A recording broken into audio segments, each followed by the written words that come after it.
Buenas tardes a todos. En nombre de la Procuraduría de la Defensa del Contribuyente, PRODECON, y del maestro Luis Alberto Plasencia Alarcón, titular en funciones de la PRODECON, les damos la más cordial bienvenida a este primer webinar.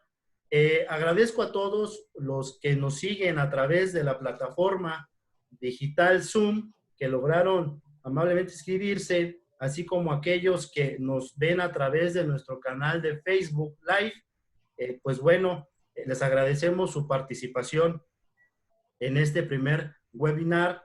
Quisiera comenzar por presentar al licenciado Óscar López Pascual. Él es delegado en Sinaloa de la PRODECON, quien tendré el gusto de poder compartir este tema de gran interés para todos los contribuyentes. Óscar, te saludo, ¿cómo estás?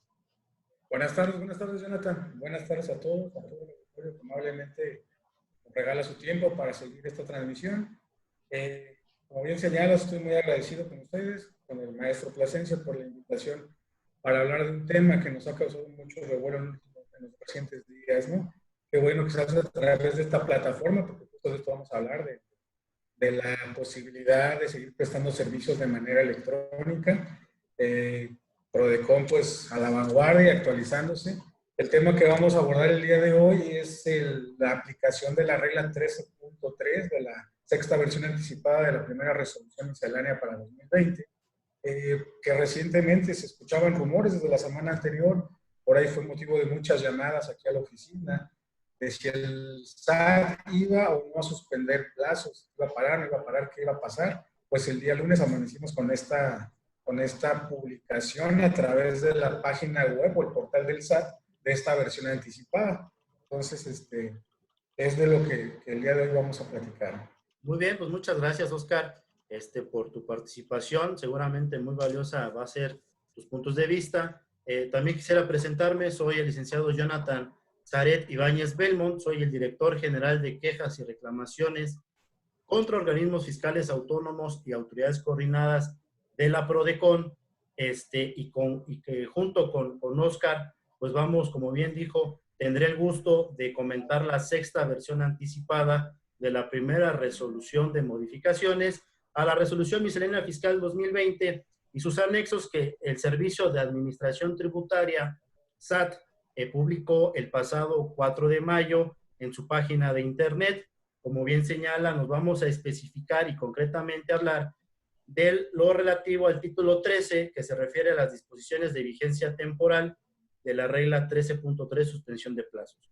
Les pido a todas las personas que amablemente nos ven que si tienen alguna duda sobre el tema que vamos a comentar más adelante, nos la hagan llegar al final de la plática o nos envíen sus preguntas a través de nuestro correo electrónico atención-al-contribuyente@prodecon.gov.mx, en donde nos comprometemos a resolver todas aquellas dudas o preguntas que nos hagan llegar. Entonces, les pedimos que al final de este webinar nos puedan externar sus inquietudes. Y pues bueno, Óscar, qué gusto, reitero, tener esta plática contigo. ¿Qué te parece esta primera resolución de modificaciones? Pareciera, no sé, primera vista simple, compleja.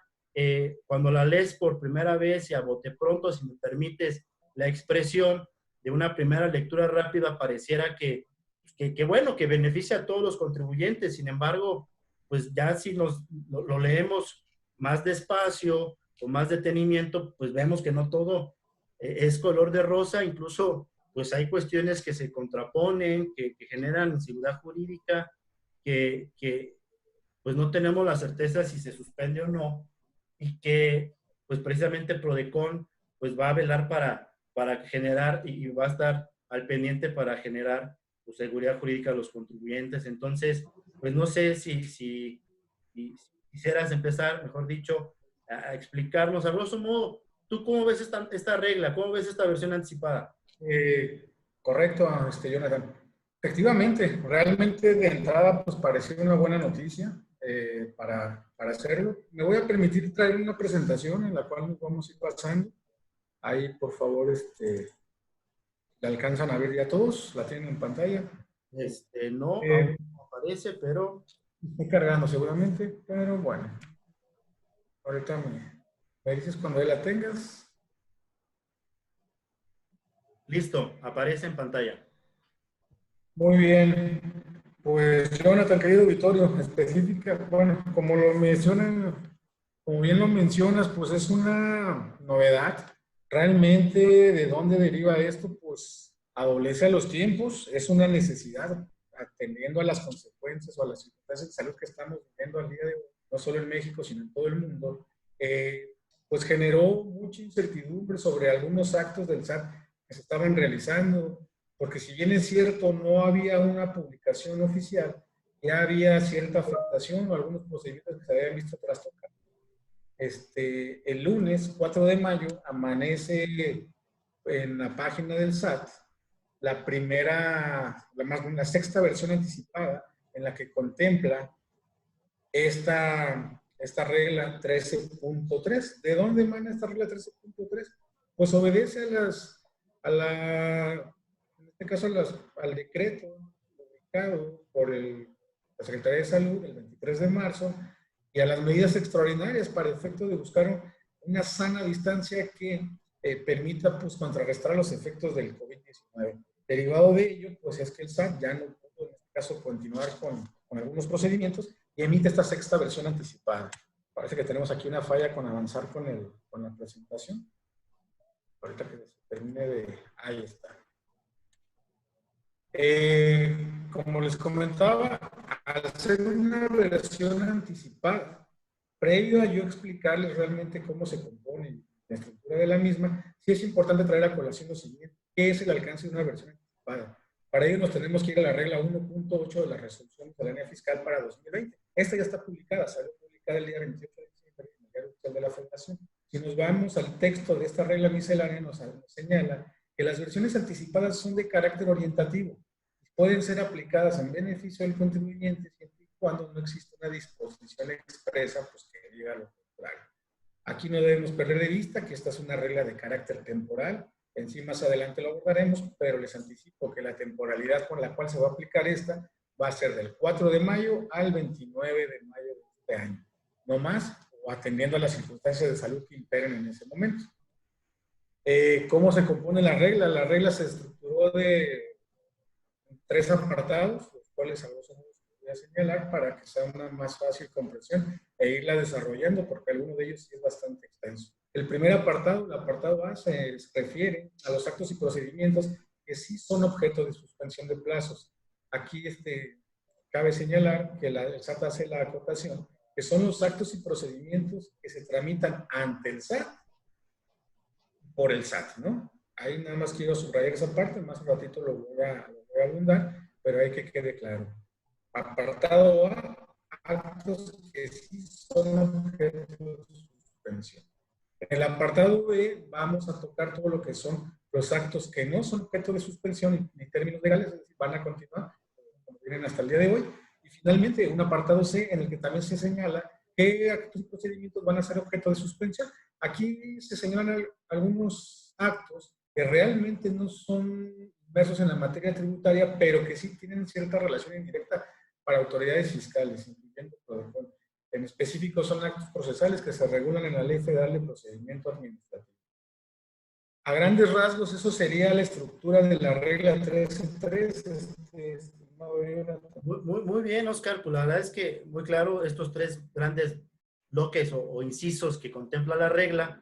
Y pues para facilitar la comprensión de la regla, yo me permito pues, señalar que parte de la base de actos que solo se suspenden los plazos y términos legales, de los actos que no se pueden realizar a través de medios electrónicos. Pero deja dudas. Hay muchos actos que señalan que se suspenden, pero atendiendo a que la premisa de que pueden seguirse llevando a cabo por medios electrónicos, pues genera dudas si se suspenden o no. Entonces, pues bueno, si te parece, vamos a empezar a abordar con este primer inciso A de la regla, que son los actos que son susceptibles de suspensión, para después seguir con los otros incisos. Entonces, te concedo el uso de la palabra, Oscar. ¿qué nos puedes decir? ¿Cómo ves este primera, inciso A, fracción primera? Ok, de entrada leemos lo que es el apartado A, el primer párrafo, pues empieza muy contundente, ¿no? Haciendo alusión a todos los plazos que establece el artículo 12 del Código Fiscal de la Federación, que recordemos que es el que señala los días inhábiles, ¿no? Y los plazos y términos legales. Establece que todos los actos, procedimientos que se realizan por y ante el SAT, con fundamento del artículo 12, quedan suspendidos los plazos, incluyendo entre estos todos los que efectúen las autoridades coordinadas, obviamente siempre y cuando ejerzan facultades federales. Pero aquí viene la gran premisa, una premisa general, viene en el primer párrafo. Se suspenden todos estos actos tramitados por y ante el SAT y coordinadas, pero siempre y cuando todos estos actos no puedan ser tramitados o realizados por medios electrónicos. Y es ahí cuando siempre la duda. Entonces, siempre sí o siempre no. Va a haber actos que sí se van a suspender, va a haber actos que no. Por ahí me comentaba alguien, pareciera que entonces todo lo presencial se suspende, todo lo electrónico continúa. Y a lo mejor así hubiera sido más simple. Pero ahorita en el desarrollo de la regla vamos a darnos cuenta que hay actos que son estrictamente electrónicos que van a estar suspendidos y actos que son presenciales que van a continuar. Entonces ahí es donde ya causa de entrada cierto incertidumbre. Hay que señalar que hizo un listado, hay actos que de entrada aquí son limitativos, establece cuáles son puntualmente los actos que se van a suspender. Y si estás de acuerdo, pues una vez pasamos a lo que son los apartados. Este inciso A, que habla de los actos que se van a suspender, nos establece 5 supuestos o 5 categorías de actos y procedimientos que van a quedar sujetos a la suspensión. Así es. El número 1 establece todo lo que son los recursos, presentación y resolución de recursos administrativos de revocación y recursos de inconformidad. De entrada, primer punto, ya nos genera la primera duda, recurso de revocación. Entendemos que ya de varios tiempo para acá, este recurso se tramita exclusivamente o por regla general a través del buzón tributario, de manera electrónica. Ahí, ¿qué opinas, Jonathan? Sí, efectivamente, es un buen punto para poner sobre la mesa. Como bien dices, tenemos ya varios años con la presentación de recursos de revocación vía buzón tributario y en consecuencia, pues partiendo de la base de que se hace por medios electrónicos, pues no se debe suspender. Sí se debe, perdón, no se debería suspender porque está llevando a cabo medios electrónicos. Sin embargo, valdría la pena hacer mención que hay supuestos en los cuales el recurso de revocación se debe presentar, se puede presentar físicamente aún todavía en las oficinas de la autoridad y me refiero y me apoyo en la ficha de trámite 192 del Código Fiscal de la Federación contenida en el anexo 1A de la regla miscelánea fiscal que nos establece 3 supuestos en los cuales el recurso de revocación pues debe presentarse de manera física. El primero, cuando el promovente no tenga la obligación de inscribirse en el Registro Federal de Contribuyentes. 2, cuando la resolución impugnada fue emitida por una autoridad de una entidad federativa coordinada. Y 3, cuando el promovente del recurso pues no tenga la obligación de contar con un certificado de e-firma. En estos supuestos de recurso de revocación se debe presentar, reitero, físicamente y en consecuencia se debe suspender la tramitación y resolución del recurso de revocación. Entonces, es la primera duda que nos generaría, porque si está el buzón tributario y se tramita así, pues bueno, existen estos supuestos en los que no podrá aplicar este supuesto del inciso A y tendrá que suspenderse su tramitación. Entonces, ahí agotamos por lo que hace al recurso de revocación y te pediría, por favor, si tú nos puedes explicar a qué se refiere esta fracción primera cuando habla que sí se suspende la tramitación del recurso de inconformidad. ¿A qué recurso se está refiriendo esta fracción, estimado Oscar? Con gusto, Jonathan. Sí, de entrada y de pronto, ¿no? Cuando yo lo leí ahí como que pasó aquí, está un recurso de revocación y un recurso de inconformidad. Pues, Para todos los que nos dedicamos a esta materia, pues lo primero que se nos viene a la cabeza pues son los recursos de inconformidad que se promueven ante el IMSS y ante el Infonavit. Sin embargo, hay que ser claros, no tiene que ver con esto. El recurso de inconformidad al que hace alusión este primer numeral es al recurso de inconformidad que se estipula en el artículo 11A de la Ley de Coordinación Fiscal. ¿Qué es este recurso? Para manera ahora sí que de tener un poquito de certeza de qué nos está hablando, es un recurso que pueden promover los contribuyentes que se vean afectados por el incumplimiento de algunas de las disposiciones que emanan del Sistema Nacional de Coordinación Fiscal. ¿Qué es esto? En pocas palabras, es la federación se tiene que auxiliar de las entidades federativas e incluso de los municipios para el cobro de contribuciones para la vigilancia. Cuando esto pasa, se tiene que adherir a través de la ley y firmar un convenio con cada una de las entidades que se adhieran a este sistema de coordinación, y entre ellos vienen ciertas condiciones. Una condición es que cuando el municipio, hablando educativamente, un municipio que se adhirió vaya a cobrar un derecho, tiene que renunciar a él, ya no lo puede cobrar de forma directa, porque en teoría pues ya cedió a la federación y no pudiera haber una duplicidad ahí. Es el caso más frecuente en el que se presenta este recurso. Para poner un ejemplo, podría ser una persona moral, algún supermercado, para no manejar ningún nombre, en el que se dedique a vender carne fresca. La carne, por ahí algunos municipios le imponen un cobro de derecho por el resello de la carne. Podría ser un permiso de instalar alguna poste de luz, alguna banqueta o algo que lo haga una entidad paraestatal, y resulta que el municipio cobra este derecho. Pues al final del día, cuando haya ese requerimiento de cobro, el contribuyente puede acudir e interponer este recurso de inconformidad. Este recurso de inconformidad se tramita ante el SAT. Aquí, ¿qué es importante? Me regreso a lo que es el 11A de la Ley de Coordinación Fiscal. La propia disposición señala que este recurso de inconformidad se tramita con las reglas que se establecen para el recurso de revocación contenidas en el Código Fiscal de la Federación. En consecuencia, me regreso a lo que acabas de decir tú. Cuando hablaste del recurso de revocación, es un recurso que debe estar suspendido aún y cuando el trámite sea electrónico. Aquí solamente me genera una duda, que es lo que quisiera también extender a todos. El recurso como tal tiene una particularidad. No es como un recurso de revocación en el que el contribuyente lo pone en cancha del SAT para que lo resuelva. En este recurso en particular se involucran a otras autoridades que no necesariamente ya están en la esfera del SAT. Ejemplo, cuando un contribuyente promueve este recurso de inconformidad, el SAT, ya una vez que lo radica, tiene que pedirle, le da el derecho de audiencia, en este caso al coordinado, pues para que diga o exponga sus razones de por qué está ejerciendo X cobro, ¿no? Y una vez hecho lo anterior, se somete este problema, esta controversia, se somete a la Junta de Coordinación Fiscal. Y esta Junta de Coordinación Fiscal está integrada, de entrada creo que por funcionarios de la Secretaría de Hacienda y Crédito Público, así como por 8 autoridades coordinadas de 8 entidades federativas. Es decir, ya no quedó en cancha del SAT. En teoría, todo esto se puede seguir llevando en el Inter.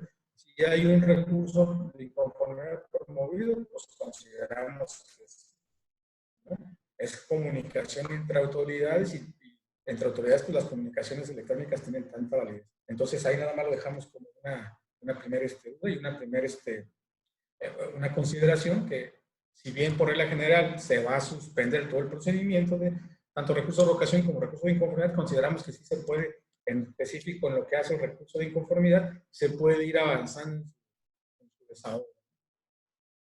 Y hasta aquí sería mi comentario por lo que hace el primer punto del apartado A. Sí, muchas gracias, muy valioso que nos aclares a qué recurso de inconformidad se refiere, recapitulando al establecido en el artículo 11A de la Ley de Coordinación Fiscal, y pues bueno, el recurso de revocación que nosotros conocemos. Aquí me gustaría hacer un paréntesis pequeño para que todos las personas contribuyentes que nos están amablemente siguiendo puedan conocer el procedimiento que PRODECON puede y ofrece para poder aclarar esta incertidumbre o resolver los problemas, que me gustaría hacerlo desde este momento, porque en todas las demás fracciones que vamos a seguir estudiando, vamos a poner ejemplos y cómo el servicio de queja de PRODECON les puede ayudar para resolver estos problemas. Me gustaría decir rápidamente que es precisamente la naturaleza jurídica de la PRODECON como ombudsperson del contribuyente, pues se encuentra sustentada principalmente en su facultad de conocer de las quejas que los contribuyentes interponen por actos u omisiones de autoridades fiscales federales que se estimen que violan sus derechos fundamentales. Perdón. En ese sentido, el procedimiento de queja es un procedimiento no jurisdiccional de tutela de derechos fundamentales para procesal, sumario, expedito y ágil que pueden ejercer, reitero, los contribuyentes para que estos actos que se estimen violatorios de sus derechos fundamentales en materia tributaria, pues lo que se busca y lo que busca el objetivo de la queja es proponer, sugerir o coadyuvar con la búsqueda de una solución que restituya los derechos del contribuyente. En ese sentido, a través del procedimiento de queja, pues reitero, vamos a poder ayudarle a los contribuyentes, a los pagadores de impuestos, ante problemas que pudiera presentarse en esta regla de suspensión de plazos. Entonces, como un ejemplo, pues está en los casos en los que se suspende un recurso de revocación o este recurso de revocación, pues interponer, no duden en acudir ante PRODECON. Y una vez aclarado el procedimiento de queja y que es de suma importancia para proteger los derechos del contribuyente, me gustaría, Oscar, continuar con la segunda fracción de este apartado A sobre el desahogo y conclusión de procedimientos en materia aduanera. ¿Qué comentarios nos tienes al respecto? Ok, Jonathan, pues relacionado con el tema número 2, establece precisamente todo lo que es la suspensión de actos para el desahogo y conclusión de procedimientos de la ley aduanera. Sin embargo, no son todos, hay que precisar cuáles son. Hace de manera limitativa, cita los artículos sujetos a suspensión. Yo los voy a invocar y voy a señalar a qué se refiere cada uno. De entrada, queda totalmente suspendido el desahogo de procedimiento por lo que hace al artículo 150, al 152, 153, 155 y 158. ¿A qué se refieren estos artículos? Es el inicio del procedimiento en materia aduanera, lo que se conoce como PAMA, el procedimiento que se le conoce como PACO o PAMITA, cuando hay un procedimiento en materia aduanera, pero no hubo un embargo precautorio de mercancías, el desahogo del procedimiento, ofrecer pruebas, incluyendo la resolución, y lo que establece el artículo 155 y 158 se refiere a cuando se ejerce este tipo de facultades una vez iniciadas las facultades de comprobación en materia de comercio exterior, es decir, ejercicio de facultades en términos del 42. Más adelante tocaremos el tema si estas facultades están suspendidas o no, pero de entrada por lo que hace al tema aduanero, sí está suspendido. Aquí me llama nada más la atención que no se señala el artículo 151, no se contempla qué tratamiento se le va a dar al embargo precautorio, si no va a seguir, se entiende que se puede levantar, pero aunado a ello, pues sí genera cierta incertidumbre. Puede ser que contribuyentes ya tengan desahogado el procedimiento y estén sujetos a la recuperación de un bien y no lo puedan hacer por esta situación. ¿Ahí qué comentario nos pudieras dar, Jonathan? Sí, efectivamente, me parece que también hay diversas dudas sobre esta fracción, sobre el PAMA, a lo mejor una variante que el contribuyente pueda desahogar a través del buzón tributario, los requerimientos efectuados por la autoridad y que pues también al llevarse a través de manera electrónica, pues entonces no se debería de suspender. Pero incluso a mí me genera una duda, por ejemplo, en PAMA, ¿qué actos específicos y toda la conclusión?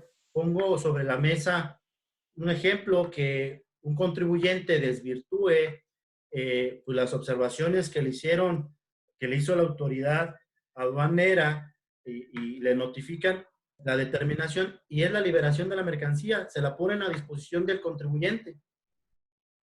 Entonces, en este supuesto, se suspende el plazo para entregarle la mercancía al contribuyente un mes ¿qué es lo, bueno, hasta el 29 de mayo, qué es lo que dura esta suspensión? El contribuyente no contará con esas mercancías derivada de un procedimiento de PAMA y que una vez resuelto determina devolverle las mercancías al contribuyente.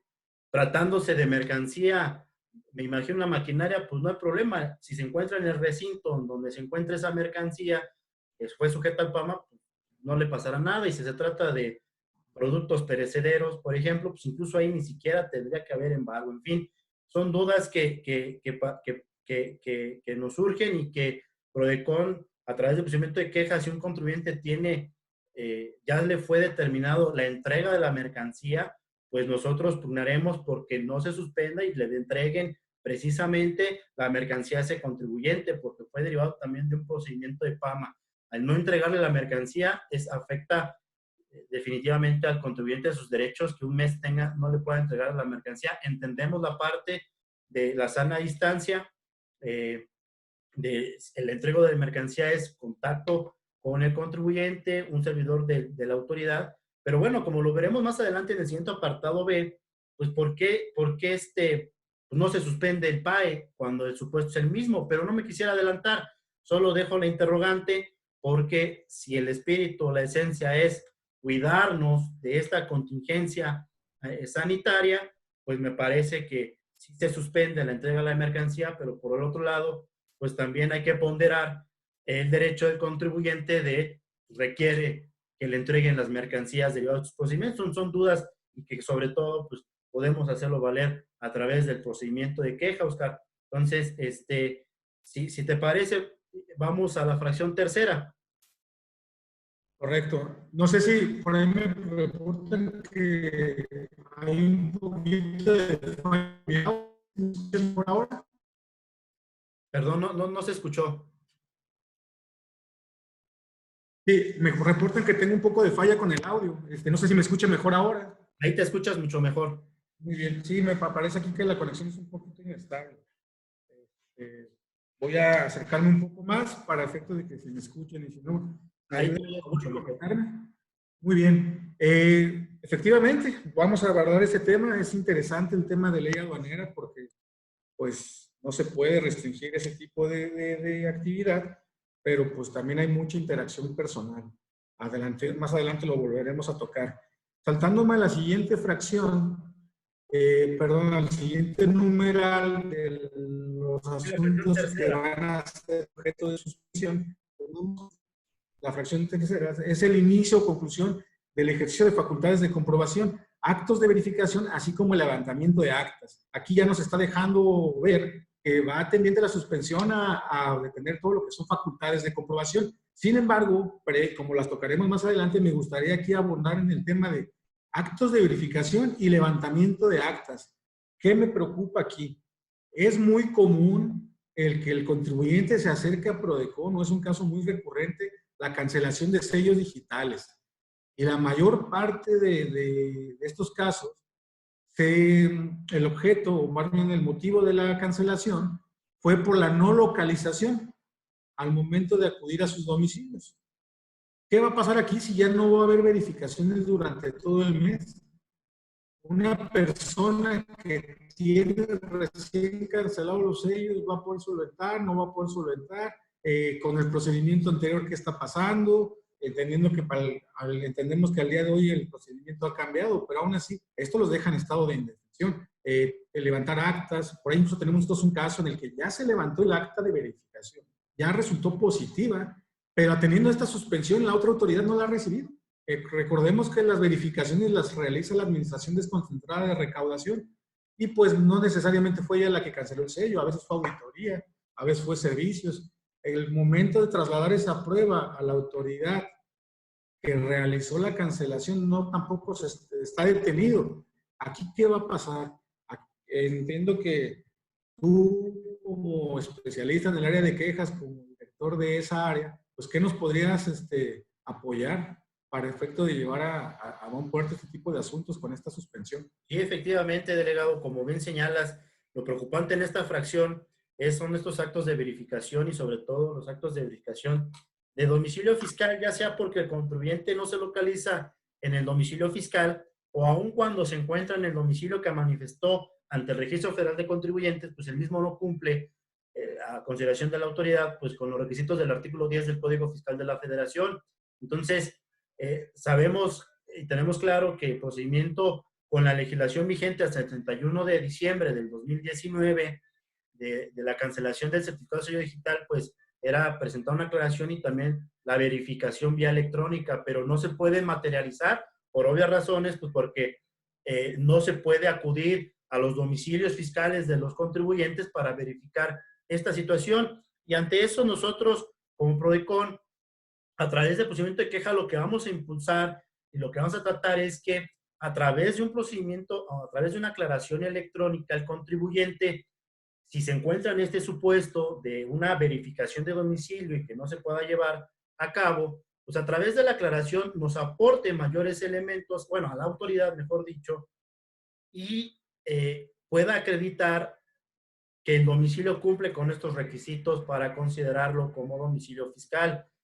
Se me ocurre, de manera de ejemplo, si es un domicilio arrendado, pues el contrato de arrendamiento, los bienes que se encuentran ahí, la lista de sus trabajadores, los bienes con los que cuenta, fotografías a lo mejor de que pues sí, es un domicilio que se encuentra en la administración principal de su negocio, y con eso nosotros a través de queja impulsar para que se le permita generar un sello digital. En caso contrario, se obligaría al contribuyente, pues hasta que se subsane la pandemia, que esperemos que sea pronto, pero si se alarga otro mes o simplemente todo mayo, pues es una afectación de manera grave al contribuyente el no permitir generar un nuevo certificado de sello digital. Entonces, pues ahí dejamos sobre la mesa esta hipótesis que puede darse de casos y que no duden en acudir a PRODECON para poderlos ayudar a generar con la autoridad un vínculo de comunicación y poder acreditar que ese domicilio, a lo mejor sin que en esta temporada o este periodo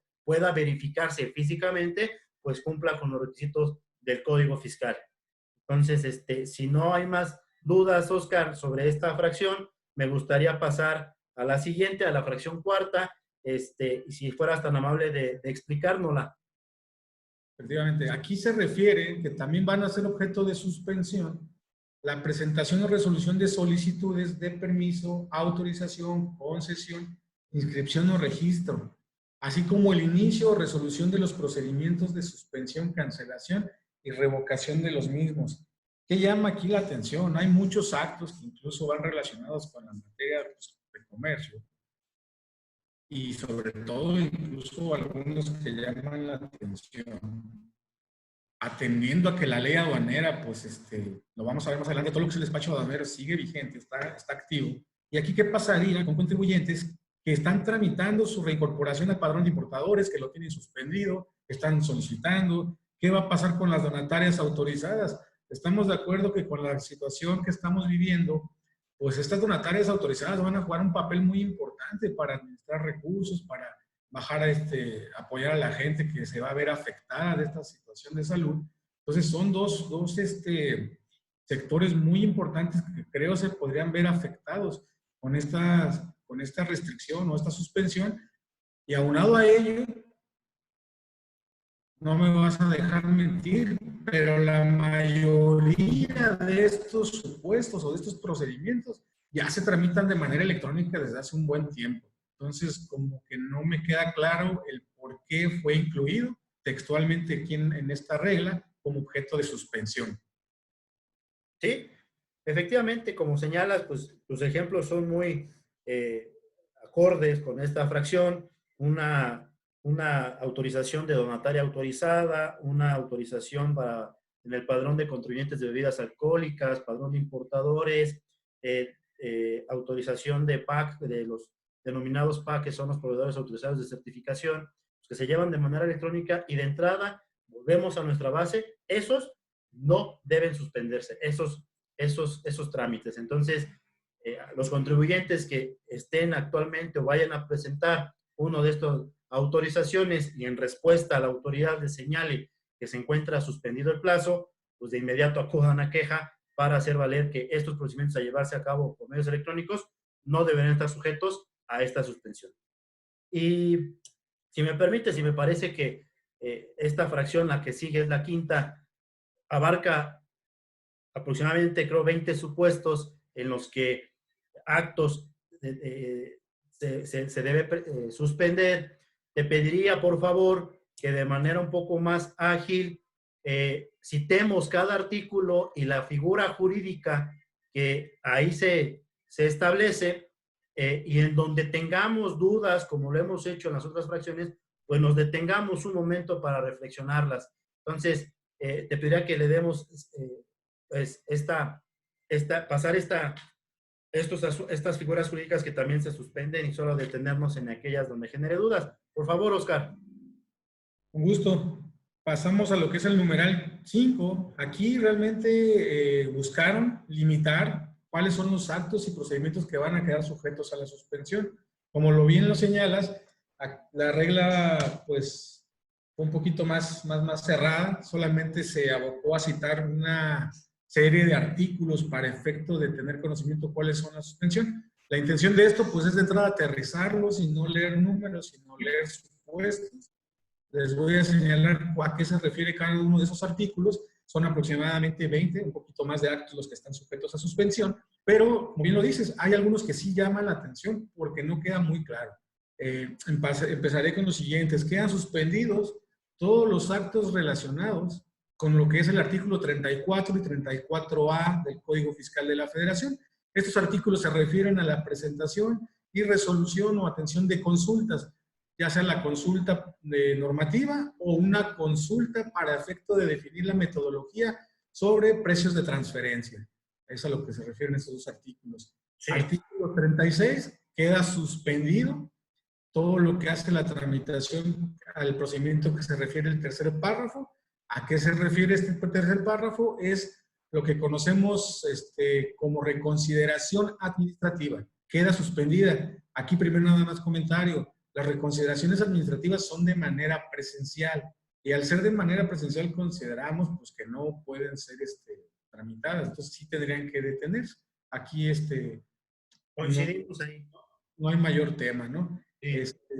Artículo 41, todo lo que es el control de obligaciones, que comúnmente, y es muy común que lo ejerzan las autoridades coordinadas, lo que son requerimientos y emisión de multas por la no presentación de declaraciones, ya sea informativas o mensuales, definitivas o provisionales. Es muy común este tipo de actos. Van a quedar suspendidos y no tendrían por qué notificarles algo por el momento. Se refiere, el siguiente supuesto de suspensión es el artículo 42 en su antepenúltimo párrafo. Aquí, si alguien tiene posibilidad y lee este antepenúltimo párrafo del Código Fiscal de la Federación, nos hace alusión, ya está inmerso en lo que es el procedimiento de auditoría. Ya estamos en facultades de comprobación, pero señala que específicamente suspende este pequeño proceso. ¿Qué es? Es cuando la autoridad cita al contribuyente a sus oficinas para explicarle y darle a conocer de forma anticipada hechos u omisiones. Esto es antes del oficio de observaciones o antes de la última acta parcial. Es un ejercicio que incluso el propio dispositivo legal señala que el contribuyente puede ser asistido o puede acudir en compañía de PRODECON. Aquí incluso nosotros nos vemos afectados con esta suspensión. ¿Por qué? Porque si uno lee textualmente este artículo, señala que esta invitación que va a hacer la autoridad la tiene que hacer a través del buzón tributario. Entonces entra la pregunta, si lo va a citar, le va a llegar la invitación al contribuyente para acudir a escuchar hechos y omisiones, pero no se va a presentar, porque sería un ejercicio presencial, ¿no? Y porque claro, en teoría, como lo vamos a ver adelante, las facultades de comprobación están suspendidas. Entonces, ¿por qué ingresaron o por qué incluyeron aquí el artículo 42 antepenúltimo párrafo? Pues no sé, supongo que pues para generarnos ahorita de qué hablar o de qué generarnos dudas, pero no le encuentro realmente este alcance, cuando no se puede seguir, ¿no?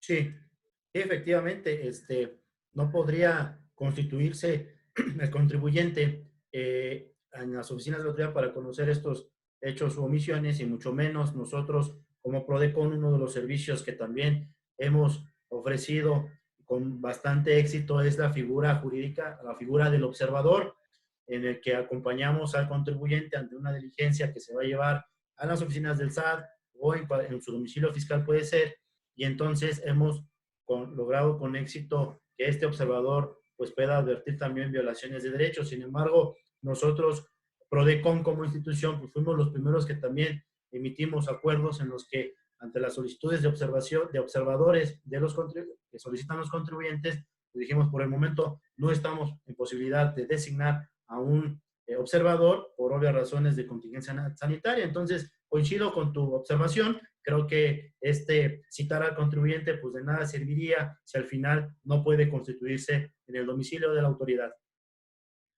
Seguimos, si te parece, con el siguiente artículo. No te oyes, Oscar, me parece que tienes bloqueado tu micrófono. Nada. Sí, es que lo estamos aquí. Tengo un poquito de fallas, entonces ahí está, ¿verdad? Sí. Muy bien. Les decía, avanzando, el siguiente supuesto de suspensión que nos establece la regla es el desarrollo de las visitas domiciliarias. Se refiere al desarrollo y conclusión. Citándose entonces artículos 46 y 46A del Código Fiscal de la Federación, están contemplados ahí como suspensión. El siguiente supuesto entiéndase que también entran en el mismo bloque, digamos, ya hablando de facultades de comprobación en específico, que quedan también suspendidas las facultades de comprobación reguladas en el 48, lo que es la revisión de gabinete, y también lo que son las famosas visitas rápidas, las de expedición, cuando llegan las autoridades a revisar la expedición de comprobantes, ejercicios de facultades que son de intromisión de domicilio, pero que ahorita han quedado totalmente detenidas. Esas son las que nos señala el dispositivo. También aquí es importante, y voy a llegar, se suspende el artículo 50 del Código Fiscal, bueno, la aplicación del artículo 50 del Código Fiscal de la Federación. Este artículo es relevante, ya quedó claro que quedan suspendidas las facultades de comprobación, ya entiéndase que sea gabinete, visita domiciliaria o alguna de ambas, ¿no? ¿Qué pasa aquí? El artículo 50 del Código Fiscal de la Federación establece un plazo de 6 meses para que la autoridad que realizó la fiscalización emita la resolución y la notifique. Me refiero a la resolución liquidatoria, la determinante del crédito fiscal. En teoría, no tendrían por qué notificarles por el momento nada teniendo esta suspensión. ¿Qué beneficio? Aquí lo vemos de forma favorable. Hay muchos contribuyentes que en la práctica se presentan ante PRODECON a solicitar la figura del acuerdo conclusivo. Es muy común que están pensando, platican con sus contadores y luego llegan a destiempo. Recordemos que esa figura, su fecha límite para interponerse es hasta antes de que se notifique la liquidación. Entonces creo que aquí sería pues, una bocanada de aire puro para estos contribuyentes que están intentando reconsiderar su situación o que consideren que tienen elementos que no pudieron a lo mejor aportar en la auditoría y que ya están prácticamente resignados a que los liquiden y ya están pensando prácticamente en la contratación del abogado para llevar a cabo una defensa fiscal. Esto les viene a dar tiempo, les va a dar todo lo que resta del mes para que preparen en su caso una solicitud de acuerdo conclusivo y la presentan ante PRODECON. Es el beneficio que se traduce de este artículo. Sí, perfecto, coincido completamente contigo, sin ninguna observación adicional en ese punto. Muy bien, en lo que refiere a los siguientes actos que quedan sujetos a suspensión, todo lo que es el procedimiento que se lleva con el CPR, la revisión del dictamen queda suspendida. Y aquí entramos a un tema bien interesante, el que tampoco nos explicamos por qué está aquí incluido en esta regla este procedimiento, y me refiero al que se establece en el artículo 53B del Código Fiscal de la Federación. Y se refiere a la auditoría o a la revisión electrónica que emana del artículo 42, fracción novena. Aquí, estimado Jonathan, te lo dejo. ¿A qué duda? Porque sí, la premisa de la regla es que todo lo que se pueda tramitar vía electrónica debe seguir. ¿Por qué se incluye aquí? Como que la revisión electrónica entonces no debe seguir. Aquí ya no. Nos extraña bastante el supuesto.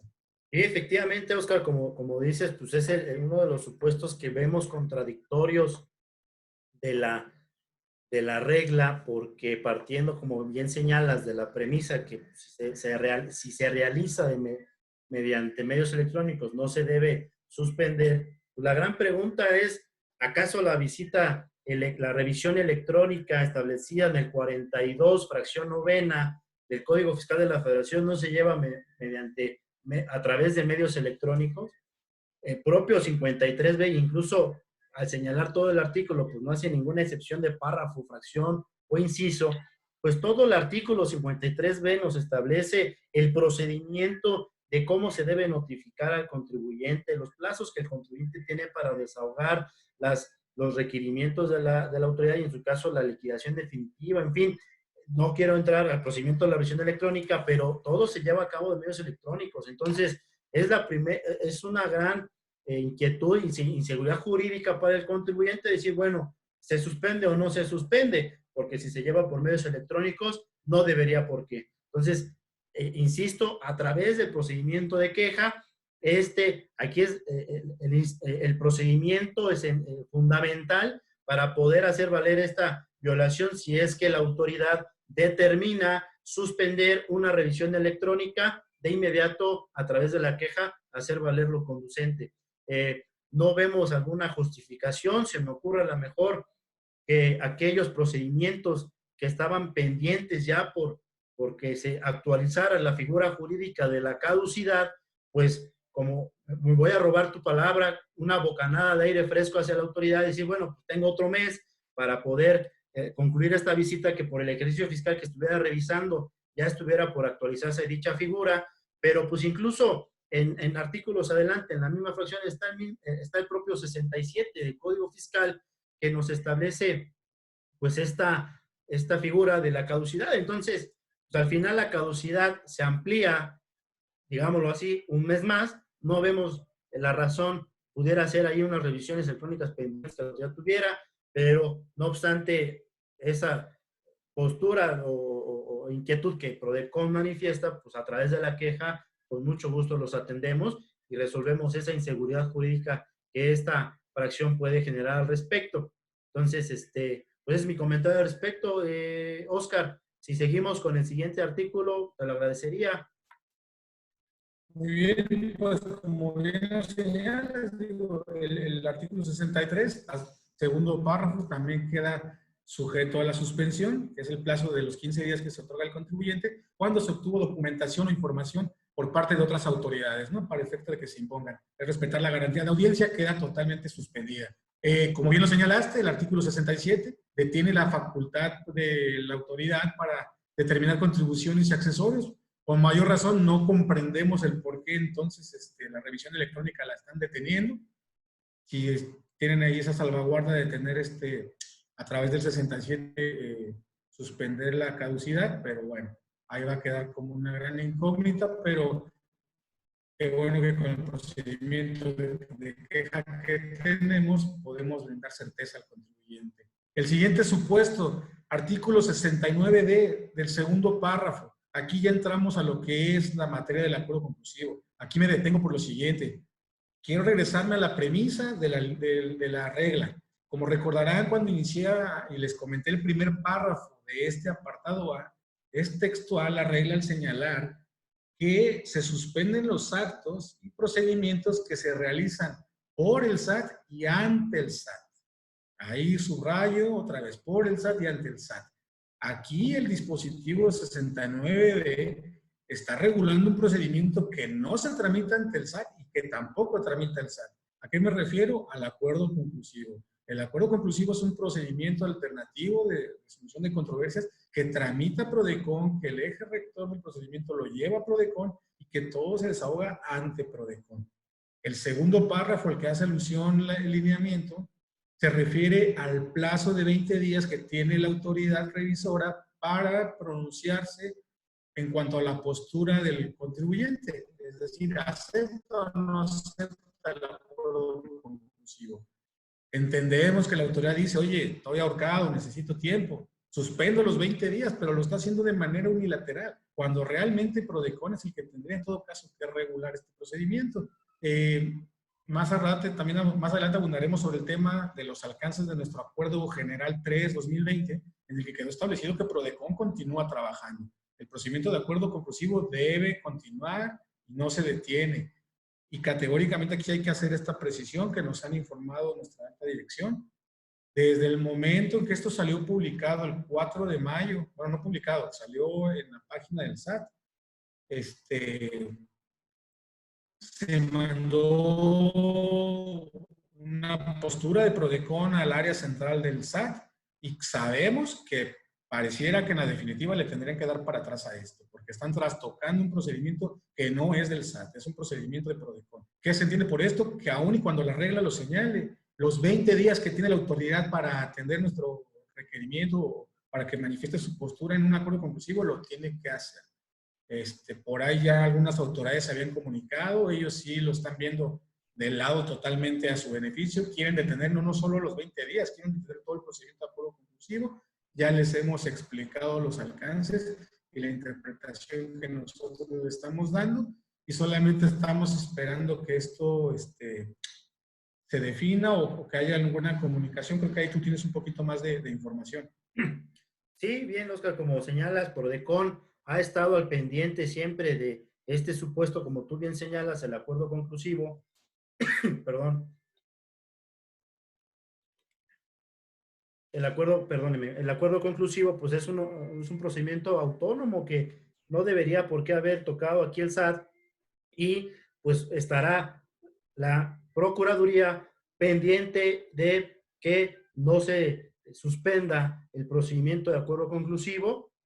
Ya se ha tenido comunicación con área central y parece que se va a emitir la normatividad al respecto para que no se suspenda, ¿no? Entonces, que les quede muy claro a nuestros contribuyentes, a las personas que amablemente nos están siguiendo, que la figura jurídica del acuerdo conclusivo sigue su curso sin que se suspenda ninguna de sus etapas. Entonces, bueno, ya no tengo más que argumentar ahí, lo has hecho muy bien, delegado. Te pediría a lo mejor que los siguientes puntos, por lo recortado del tiempo que tenemos un poco, podamos darle un poquito más de agilidad. No implica que no sean menos importantes, pero poder pasar al siguiente inciso que también es de suma relevancia. Delegado, por favor. Un gusto. Pues realmente estos sí se pueden agrupar. Los siguientes artículos, que es el 121, 133A y 133F, no se refieren a otra cosa que no es la tramitación del recurso de revocación. Se reitera que está suspendido el recurso de revocación en términos generales, ya con la inquietud de que se pueda tramitar por opción tributaria, que ya dejamos hincapié desde el primer numeral. Nada más aquí, si gustas agregar algún comentario, porque hace alusión al recurso exclusivo de fondo. Establece que la reunión que se tiene con los peritos queda suspendida, pero entiendo que hay una reunión más importante a esta que no está siendo objeto de suspensión. Entonces, ¿ahí qué pasó? Sí. Pareciera que se le barrió ahí al SAT en esta regla. Sí, parece que se le barrió a la autoridad. Tenemos claro que en el recurso de revocación exclusivo de fondo hay varias etapas. Una de ellas está establecida en el artículo 133E del Código Fiscal de la Federación, que establece que al promover el contribuyente su recurso, podrá solicitar la audiencia para que acuda ante la autoridad a realizar diversas manifestaciones de fondo del asunto, y para lo cual se tendrá que acudir a las oficinas del SAT.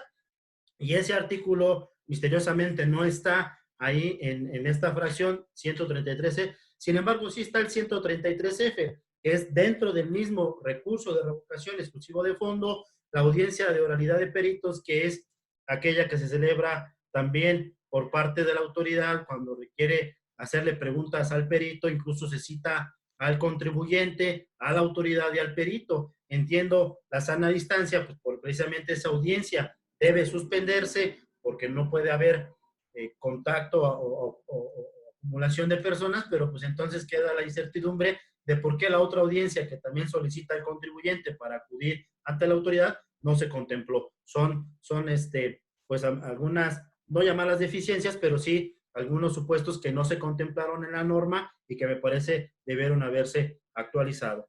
Y al final tenemos la fracción sexta, delegado, si me permites decirla o comentarla, pues es como la fracción que el SAT señala que que en la presentación, trámites y atención y realización de formulación de todas estas promociones que se deban realizar en la substanciación de los actos derivados en las fracciones anteriores, pues también se entenderán que sí se suspende. Es decir, como que en todos aquellos casos que no están contemplados, pues se suspende. Incluso este último caso que acabo de poner, que es por qué no se contempló esta audiencia en el recurso exclusivo de fondo, pues nosotros, atendiendo a lo establecido en esta fracción sexta, creo que podríamos válidamente concluir que también se debe suspender la misma. Entonces, pues con esta última fracción sexta agotamos el primer gran bloque o apartado del inciso A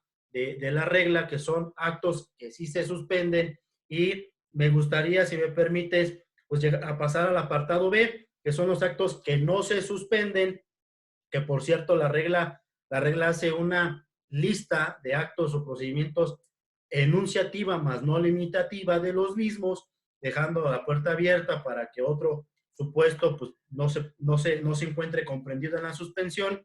Y pues bueno, si te parece bien, procederíamos a darle el estudio correspondiente. Por favor, Oscar, si me ayudas con las fracciones. Correcto. Aquí nada más como comentario previo, pues son un listado. Ahí mismo lo señala, contrario al otro que es más limitativo, los que se suspenden. Aquí en los actos que no son objeto de suspensión, es muy específica la regla en señalar que son enunciativos más no limitativos. Quiere decir que puede haber otros actos que no están contemplados aquí y que van a seguir tramitándose, no están suspendidos. ¿Que de dónde deriva esto? Y realmente para efecto de poderlas hacer un análisis en conjunto, todas van con tendencia a la recaudación. Son actos que requieren o que en pocas palabras van acorde a lo que el propio decreto de emergencia sanitaria estableció. Detiene toda la actividad económica, menos las esenciales, y entre las esenciales está pues, lo que es el tema recaudatorio. Entendiendo con esa traducción, se establecen aquí los supuestos para efecto de no suspender trámites. Y los enuncio. El primero de ellos es la presentación de declaraciones, avisos e informes. Aquí pues ya está tocado en otras reglas, ya hubo una prórroga para la presentación de la declaración del ejercicio fiscal 2019. A su vez también ya existen ciertas facilidades para diferir el pago, para en su caso buscar la parcialidad. En consecuencia, ya está tocado por otras y se entiende que se va a tener que seguir declarando en tiempo y en forma, ¿no? O entendiéndose en tiempo y forma el plazo adicional que se ha otorgado. Entiendo a lo mismo, pues el pago de contribuciones, productos y aprovechamientos no está suspendido. Y aquí entramos en un tema relevante, el tema de la devolución. Se entiende que la devolución de contribuciones tampoco está suspendida. Pero así lo señala, devolución de contribuciones, entendiéndose por ello, o nosotros traduciéndolo en que es todo lo que, el procedimiento que regula el artículo 22 del Código Fiscal de la Federación. Sin embargo, aquí me surge una duda. ¿Qué pasa en un caso hipotético en el que, derivado de esa facultad de comprobación, la autoridad haya ejercido la facultad que le establece el 9º párrafo del 22 y haya iniciado una facultad de comprobación, una revisión, a un contribuyente para determinar la procedencia de un saldo a favor? ¿Se suspende entonces o no se suspende? O como este procedimiento viene colgado del procedimiento mayor, vamos a llamarla así la devolución, tendría que regirse por esto y continuar. Es una buena pregunta y no sé si ahí tengas algún comentario que hacer. Sí, efectivamente, hay un punto ahí que el procedimiento de devolución de contribuciones pues no implica solamente devolverle o hacerle el depósito al contribuyente de esa devolución de contribuciones. Específicamente voy a utilizar un ejemplo a impuestos, impuesto a la renta, IVA, donde regularmente la autoridad en IVA ejerce facultades de comprobación para verificar la procedencia o no de ese saldo a favor o de ese pago indebido. Y entonces, pues en nuestra interpretación y opinión, si llegamos a ese supuesto, tendría que suspenderse porque implica una visita domiciliaria, implica una intromisión al domicilio del contribuyente, ya sea para verificar la procedencia de la devolución, pero implica entrar a su domicilio y es lo que menos queremos ahorita, y lo que busca la regla es evitar esa parte. Entonces, si podríamos separarlo en dos grandes grupos. aquellos contribuyentes que sin ningún requerimiento les depositaron, pues sin problema, no se detiene, no se encuentra suspendida la devolución, pero en estos otros contribuyentes, en donde se les ejerce facultades de comprobación, deberá suspenderse el plazo correspondiente o para desahogar un requerimiento de información al respecto. Reitero, ahí también a través de la queja es la vía para hacer valer en su caso, esta violación que pudiera incurrir la autoridad. Si no hay más comentarios, en la fracción sexta, los actos relativos al procedimiento, si me permites comentarla, estimado Oscar, en la fracción cuarta, perdón, sí, dice, no se suspenden los actos del PAE, y aquí genera una gran inquietud, porque si bien esta regla se basa en el artículo primero, fracción segunda del inciso C, del acuerdo por el que se establecen las acciones extraordinarias para atender la emergencia sanitaria y de las actividades de prioridad es la recaudación de impuestos, y por eso entiendo que el SAT contempla al PAE como actividad prioritaria. Lo cierto es que el llevar a cabo un PAE implica contacto, implica esa aglomeración de personas, que es lo que menos se busca. Y más allá de eso, creo que al iniciar un PAE, la autoridad de entrada no está realizando una actividad recaudatoria de entrada, porque cuando se considera o cuando nosotros consideramos que el SAT está recaudando pues hasta la adjudicación de esos bienes que fueron embargados. Antes tenemos conocimiento y experiencia, pues que hay países que duran meses, 8 meses, menos. Entonces, difícilmente veo que en este mes que el SAT dice, no, el PAE no se suspende, pues difícilmente vaya a recaudar, o a lo mejor el riesgo que estamos corriendo por recaudar pues, es mayor al contagio que pudiera haber. Y eso en el mismo sentido, o sea, ¿por qué si se suspende la verificación de un domicilio y por qué no se suspende entonces el PAE? Esa es la conclusión a la que nosotros llegamos, y que pues también estaremos velando porque así sea. Digo, sé y estoy consciente que el SAT no comparte esta opinión, pero pues bueno, es un debate precisamente para opinar nosotros que esto nosotros lo debemos de cierta manera pues no tan correcto. En esta parte, no sé si tengas algún comentario al respecto. Totalmente coincido contigo, ¿no? Digo, creo que yo lo veo incluso de una forma así. No sé si valga la pena el riesgo. No solamente está exponiendo al contribuyente, está exponiendo al propio ejecutor del SAT, porque va a mandar a una persona al domicilio.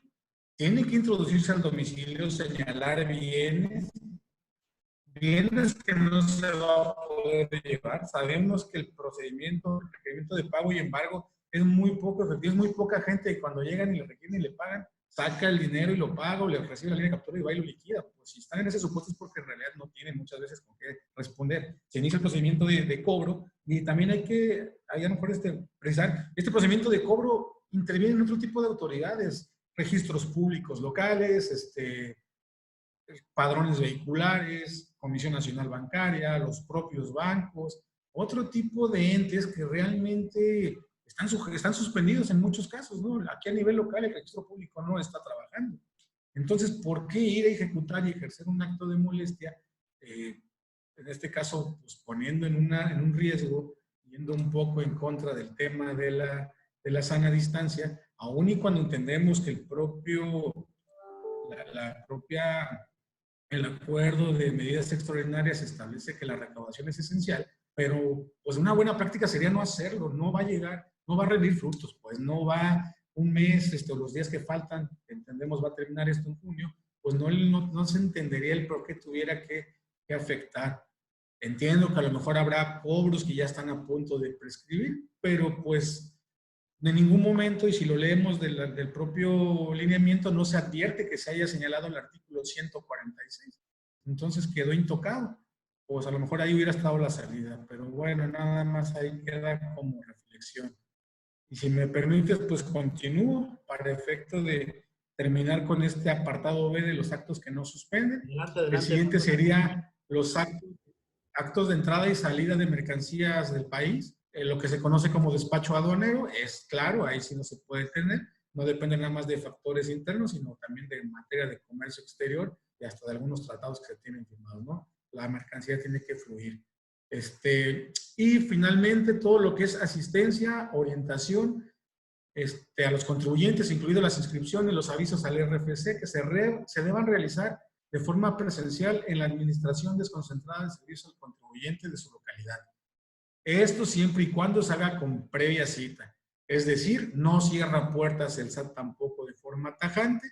Sabemos que en la práctica ya por ahí hemos recibido algunos casos que sí están cerradas las puertas, tanto de jurídica, recaudación, de propios servicios. Aquí hacen la alusión de que tiene que ser previa cita. Ahí está el gran desafío, digo, entendemos y la gente también debe comprender, nuestros contribuyentes, que atendiendo las circunstancias de salud es muy difícil conseguir una cita. Está muy complicada la situación y ahí nada más, si quisieras apoyarme con algún comentario adicional en que los pudiéramos auxiliar en caso de tener la necesidad de acudir presencialmente a servicios al contribuyente. Sí, efectivamente, los contribuyentes que, como bien señalas, agenden o con previa cita acudan al SAT para presentar un aviso, alguna inscripción al RFC, y por alguna razón el SAT o la administración desconcentrada en el interior, en el resto del país, cualquiera que se trate, de cierta manera prohíba o diga, ¿sabes qué? Se encuentra, no se encuentran comprendidos y deba suspenderse o entienda que se suspenda, acudan a queja. Nosotros en queja, precisamente otra característica del procedimiento de queja es acompañar a estos trámites que realiza el contribuyente para que de manera exitosa pues se hagan ante el SAT. Entonces, una vez que tengan agendada su cita y acudan con las medidas necesarias de sanidad para realizar este trámite y tengan algún problema al respecto, a través de la queja, podemos acompañar este trámite para que llegue a buen puerto. Y al final, estimado delegado, pues nos queda un inciso C que también habla sobre supuestos en los que se suspende el cómputo de los plazos. Sin embargo, te pediría, pues a grosso modo, a qué son, atendiendo a que incluso la naturaleza de estos actos, pues no son propiamente competencia de PRODECON, pero que valdría la pena nos ayudes de manera muy ágil, que nos puedas decir qué se suspende en este inciso C para posteriormente proceder a responder algunas preguntas de nuestros contribuyentes que nos han hecho llegar. Me parece ya el chat, ahorita lo termino de revisar porque no lo puedo abrir, pero para dar paso ya a la sección de preguntas. Por favor, estimado Oscar.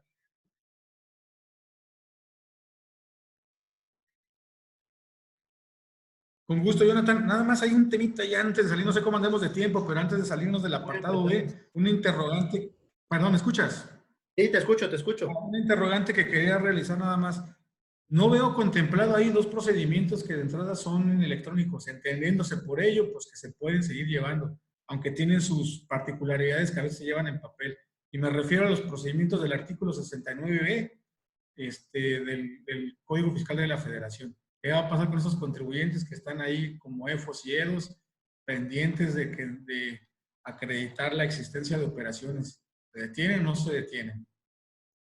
Sí, exacto, muy bien, muy buena la observación. Igual en aquellos contribuyentes del 69B bis, que es el tema de las pérdidas, la simulación de pérdidas fiscales, y entonces son procedimientos que consideramos nosotros no deben suspenderse, así como la entrada en vigor a partir del 1 de enero de este año, pues el 17H bis, respecto de la restricción temporal de la cancelación del certificado de sello digital y el procedimiento aclaratorio bioelectrónico, consideramos que no se encuentran contemplados en la suspensión de plazos. Y como señalas, si bien no están ahí de manera enunciativa, dice el SAT, pues vale, muy buena observación, que estos procedimientos vamos a velar porque siempre continúen su trámite correspondiente.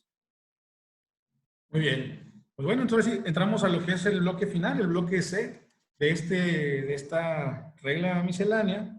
Y en esta se especifican los actos que sí son objeto de suspensión y, como se lo señalaba al inicio, no necesariamente están relacionados con el tema tributario, pero sí tienen competencia tanto de la Secretaría de Hacienda y del SAT, y quizá en algunas ocasiones hasta nosotros como PRODECON de forma indirecta. ¿Y a qué actos me refiero? Son a los regulados en la Ley Federal de Procedimiento Administrativo, y en específico son estos 4 siguientes.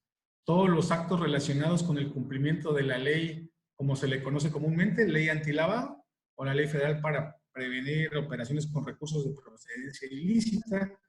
Esto incluyendo su recurso de revisión. El segundo acto sería, objeto de suspensión, es el inicio y conclusión de programas de autorregulación. Estos están contemplados en la Ley de Ingresos de la Federación. También están suspendidos lo que es la presentación y resoluciones de las promociones, requerimientos que se lleven a cabo para efecto de solicitar o de resolverse el procedimiento de responsabilidad patrimonial del Estado, incluyendo la resolución y, en su caso, pues el medio de impugnación administrativo que se llegara a imponer, también está suspendido. Y, finalmente, todo lo que es el inicio y resolución del procedimiento que se contempla en las cláusulas de coordinación fiscal, que es la suspensión de facultades a las autoridades coordinadas, también están suspendidos por el momento. 4 procedimientos administrativos relacionados con la materia fiscal que también quedan sujetos a suspensión. Meten por ahí una salvaguardia dentro de los lineamientos, que todo acto o procedimiento relacionado con los 4 numerales antes señalados también están suspendidos, ¿no? Ahí como para efecto de si se les quedó algo volando, entiéndase suspendidos estos 4 temas. ¿Correcto? Y a grandes rasgos, con esto terminaríamos por dar un repaso a lo que es la regla 13.3 de la sexta resolución anticipada. Nada más quedaría por señalar, pues, que es una regla que, como les dije, es de aplicación temporal. Su aplicación va del 4 de mayo al 29 de presente mes, 29 de mayo, teniendo ahí una particularidad en cuanto a los plazos. Ahí, no sé también si nos quieres dar un comentario. Se entiende que lo que se notifique en esta fecha o en el transcurso de estas fechas, el primer día hábil para su cómputo será el primer día hábil de junio o algo así lo señala, ¿no? Entonces, Sí, ahí creo que traías tú. Este último párrafo señala que si en este inter te notifica el SAT algún acto de que deba suspenderse, se entenderá efectuado el primer día hábil de junio. Entiendo este párrafo como aquellos actos ya emitidos por la autoridad que no pudo detener y que eventualmente le van a llegar a los contribuyentes, y pues entenderá que se considera hasta el primer día hábil de junio. Sin embargo, vamos a estar muy pendientes como Procuraduría que este párrafo no sirva de pretexto para el SAT para estar notificando actos de los cuales deba suspenderse, y que se base en este. No, pero no te preocupes, contribuyente, te notifico este acto que debe estar sujeto a suspensión, pero no pasa nada, considera lo que te lo notifico el 1 de junio del 2020. Si esa actitud o actividad llegara a pasar, Prodecon, a través de sus servicios, va a estar muy pendiente de que no suceda. Entendemos que eventualmente uno u otro acto a varios contribuyentes ahí pudieran llegar, que son los que el SAT no pudo, me refiero, y permítanme la expresión, detener porque llevan en camino, pero que no sea la generalidad. Y si fuera así, invitamos a los contribuyentes de inmediato a acudir a Prodecon para que no sea la generalidad y que no se genere incertidumbre jurídica al contribuyente. Al final, ¿para qué le generas un acto de molestia si se entenderá que lo hiciste el 1 de junio? Y ya para terminar, Oscar, me gustaría que nos pudieras compartir lo que establece nuestro Acuerdo General 3-2020, emitido por el titular en funciones, el licenciado Luis Alberto Plasencia Alarcón, respecto, muy rápido, sé que está disponible en nuestra página de Prodecon, www.prodecon.gov, pero me gustaría rápido que nos puedas explicar que seguimos trabajando, que no hemos parado y que hemos potencializado nuestros servicios a través de los canales remotos correspondientes para que los contribuyentes acudan a Prodecon ante cualquier acto o omisión violatorio de derechos. Por favor, Oscar. Correcto, Jonathan. Pues sí, ahora sí que eso es más que nada poner a oído, de conocimiento de todo nuestro auditor o de todos nuestros contribuyentes o de todo aquel que requiera el servicio de Prodecon, y que sepan que la institución fue de las primeras, de los primeros entes que acataron las disposiciones de emergencia sanitaria, las disposiciones de emergencia, de buscar una sana distancia. ¿Y cómo se hizo? Se hizo a través de la emisión del Acuerdo 3-2020, es un acuerdo general, de nuestro titular en funciones, el maestro Plasencia, emitió. A partir del 6 de abril, este acuerdo entró internamente, lo empezamos a aplicar. ¿Qué señala este acuerdo? Que se suspende temporalmente todo lo que es la atención al público, pero solo de la que es de manera presencial. Es decir, nos vimos obligados a cerrar las puertas de nuestras oficinas, de nuestras delegaciones, pero solamente para la interacción presencial o personal. A cambio de ello, todos nuestros servicios, reitero, y todos siguen prestándose de manera virtual, de manera remota. Todos nuestros funcionarios están trabajando, no hemos dejado de trabajar un solo día de esta contingencia. Obviamente lo hemos hecho atendiendo a las indicaciones de salud, guardando sana distancia, cubriendo guardias de forma remota, y todos los asuntos se han atendido y se siguen atendiendo. Evidentemente, las mismas circunstancias generan que algunos actos sean de atención extraordinaria a otros. Se ha hecho también de esa manera, pero todo se sigue atendiendo. ¿Cómo se hizo esto? Se habilitaron canales remotos de comunicación. Siempre han existido, pero pues la vía comunicación telefónica, la asistencia a través del portal, a través de los correos electrónicos, a través de las aplicaciones que ahora se utilizan en los teléfonos inteligentes, pueden descargarla y ahí hacernos llegar sus inquietudes, sus casos. Así trabajamos todo el mes de abril, incluso es un mes muy fuerte para efecto de nosotros por el servicio de asesoría que prestamos y la obligación de la declaración anual para persona física. Se tuvo muy buenos resultados, pero sí que quede muy claro que estamos totalmente a disposición de la gente. Muy bien, Oscar, si me permites, y gracias por explicarnos que nosotros seguimos funcionando a través de canales remotos, nos han hecho algunas preguntas a través del portal. Perdón, ¿me escuchas? Sí, adelante. Nos han hecho algunas preguntas a través del portal de aquí de Zoom. Y voy a acumular una que veo que es muy recurrente, que nos preguntan si la regla 1.8 dice que lo publicado en el portal del SAT son válidas, es decir, las versiones anticipadas, y si ya en su publicación, que fue el pasado 4 de mayo, ya entra en vigor. La respuesta es no, porque el último párrafo de esa misma regla, el párrafo de la regla 1.8 establece que sí serán válidas las publicaciones anticipadas del SAT siempre que no contemplen una fecha específica diferente. Y en el artículo primero transitorio de la regla 1.8 establece que entrarán en vigor al día siguiente de su publicación en el DOF. Es otra pregunta que nos hacen. ¿Cuándo se publicará en el DOF? Eso sale de nuestro alcance, no lo tenemos nosotros conocimiento, al menos sería aventurado y un poco irresponsable por parte de un servidor decirles mañana se publica, pasado mañana, en tanto que no es una atribución propia de esta Procuraduría, pero estaremos muy pendientes de que en cuanto se publique y entre en vigor, pues ofrecer los servicios correspondientes para otorgar seguridad jurídica a los contribuyentes de todos los temas que hemos expuesto. Entonces, ahí agrupo ese cúmulo de preguntas que veo que es reiterativo. No sé si tú, José, también que estás viendo el chat, puedas ayudarnos a contestar una o me sigo.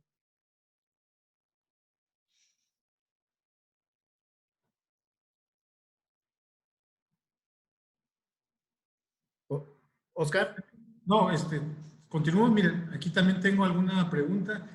Sobre todo la voy a checar porque la voy a contestar porque pudiera confundirse con el tema del recurso de inconformidad que tratamos al inicio, que me refería a la ley de coordinación fiscal. La pregunta dice lo siguiente: ¿la inconformidad regulada dentro del procedimiento de facultades de comprobación se suspendería? Esta es una inconformidad distinta. Esta sí está regulada dentro del Código Fiscal de la Federación y es dentro de facultades de comprobación cuando hay una visita domiciliaria. Sí. La respuesta es suspendido. Suspendido porque el procedimiento general, que en este caso sería la visita domiciliaria, ya quedó muy claro que todo su desahogo está detenido. Entonces, incluyendo esto. Es más, por ahí nos pasó tocar ahí un puntito de cuanto a los plazos. Todos los plazos están suspendidos y se les concedió plazo para exhibir documentación o aportar mayor información, también se entiende que está suspendido, ¿no? Y por consecuencia, esta inconformidad también. Hasta el día 1 de junio se considera que se reactiva el plazo. Sí, una vez que entre en vigor la regla. Otra pregunta que nos hace Daniela RS, nos dice, ¿qué pasa con las auditorías del 22 del Código Fiscal por devolución de IVA? se suspenden los plazos o no. Y reitero, nuestra postura y nuestra interpretación es que sí deben suspenderse en tanto que esas visitas domiciliarias para verificar la procedencia o no de un saldo a favor de cualquier impuesto, aterrizándolo a este tipo de contribuciones, pues deberá suspenderse en tanto que se rigen por las reglas de las facultades de comprobación y se considera que hay una intromisión de domicilio, en el domicilio. En consecuencia, velaremos porque se suspendan este tipo de auditorías. Espero haya dado respuesta a Daniela RS. Estimado Oscar, si nos puedes ayudar con otra pregunta a contestar, por favor. Sí, correcto. Aquí nos señala Luis Vázquez que sobre el contenido del artículo 50, el crédito fiscal que viene en buzón tributario también se debería suspender. ¿Y por qué se considera que se debe suspender? De entrada era una de las incertidumbres más grandes, porque al atender a la premisa mayor que todo lo electrónico puede continuar, pues se presumiría que la autoridad sí pudiera notificarlo vía correo electrónico, vía buzón tributario. Sin embargo, reiteramos que la autoridad en el numeral quinto del apartado A precisó que el 53B está suspendido. Entonces, no se tendría que notificar una resolución por buzón tributario. Ahí, por cualquier situación, y en particular a esta persona que nos hace el planteamiento, le sugerimos, si él considera que está en estado de incertidumbre, con gusto que nos contacte para poderle brindar el servicio de quejas y tenga certeza a través de un documento, de un informe de queja, que esto no va a correr ningún plazo. Y en el peor de los escenarios, sin la intención de ser categórico con esta opinión, creo que aún en el peor de los escenarios, si cayera una notificación vía buzón tributario en estos días, aplicamos lo que señala el propio lineamiento, la propia regla. Se va a tener por notificada hasta el día 1 de junio. Una pregunta que nos hace Jesús Sánchez es si se suspende el plazo de la caducidad. Sí, sí se suspende. El apartado A, fracción quinta de la regla, incluso hicimos una observación ahí muy específica, es que sí contempla el artículo 67 del Código Fiscal de la Federación y en consecuencia se suspende el plazo para que se pueda o que se actualice esta figura jurídica de la caducidad. Y pues bueno, la verdad son varias preguntas que nos han hecho llegar. Agradecemos infinitamente su participación. Nos comprometemos a resolver todos y cada uno de sus planteamientos y los invito, por favor, a que nos los puedan hacer llegar a través de nuestro correo electrónico, que es atención@prodecon.gov.mx, en el que nos podrán llegar a hacer sus preguntas, sus inquietudes sobre este tema tan interesante que hemos pues tenido la oportunidad de platicar, de expresar algunas inquietudes, algunas dudas que nos han generado incluso a los abogados que estamos un poco más relacionados con la materia fiscal, pues seguramente al contribuyente de a pie pues le han de generar más dudas al respecto. Entonces, nos ponemos a sus órdenes reiterando que todos los servicios de Prodecon son totalmente gratuitos.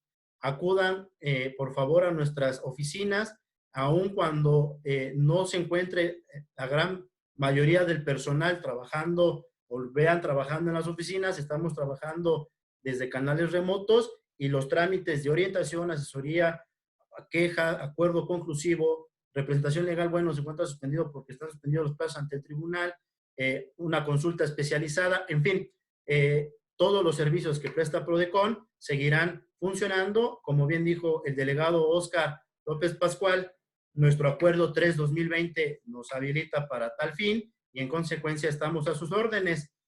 Nuevamente les reitero mi agradecimiento en nombre de la Procuraduría de la Defensa del Contribuyente y del maestro Luis Alberto Plasencia Alarcón, su participación en este primer webinar que esperemos haya sido de alguna ayuda, de fruto para despejar algunas dudas, y les sugerimos estar al pendiente de las siguientes publicaciones que a través de nuestras redes sociales haremos llegar. Y pues bueno, Oscar, si no tienes otro comentario al respecto, agradecemos a todos su participación y pues nos veremos en la próxima edición. Muchas gracias, pues realmente que nada, agradecerles a toda la audiencia su atención. Esperemos que haya sido de orientativo este primer webinar. Estén pendientes de las siguientes publicaciones y de los siguientes ejercicios que continuaremos a través de esta vía. Y pues me despido y les deseo mucho salud a todos ustedes, sus familias y sus equipos. Que así se mantengan. Hasta luego y gracias. Gracias igualmente y que estén bien, cuídense y sana distancia. Hasta luego. Saludos.